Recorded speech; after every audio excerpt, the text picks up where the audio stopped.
The Cuban government confirmed on January 15, 2025, that 13 soldiers tragically lost their lives in an explosion that took place at a weapons depot on January 7. This was officially disclosed by the Ministry of the Revolutionary Armed Forces of Cuba in a statement published in the state-run newspaper, Granma, with AFP reporting on the confirmation. The devastating incident occurred near the town of Malones, located in Holguín province, situated in the eastern part of Cuba. The town lies approximately 730 kilometers east of Cuba's capital, Havana. While the explosion initially led to confusion and widespread concern, it has now been confirmed that a total of 13 soldiers, including both officers and enlisted personnel, perished as a result of the explosion.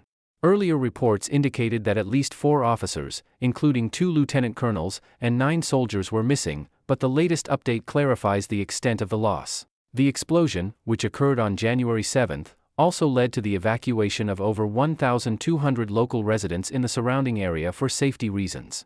Many were forced to flee their homes in response to the immediate danger posed by the blast and the subsequent fires that erupted.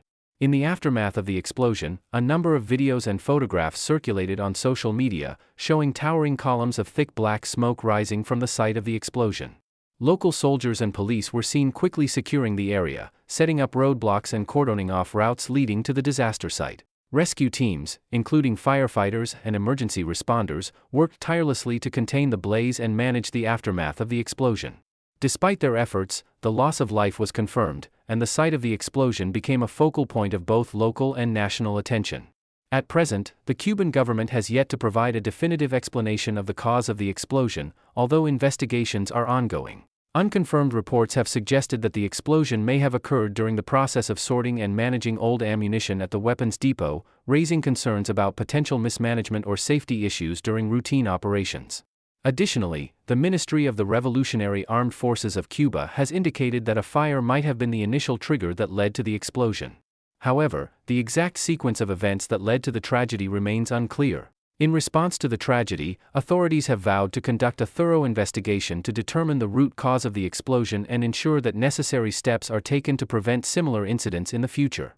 The government has expressed condolences to the families of the victims, and the incident has prompted a renewed discussion about safety protocols within Cuba's military installations. This devastating event marks a significant tragedy for Cuba, and it has left many questions unanswered, particularly regarding the safety and security of military operations involving potentially hazardous materials like ammunition. The investigation is likely to continue for some time, as authorities seek to piece together the details of what led to the explosion that claimed the lives of these soldiers.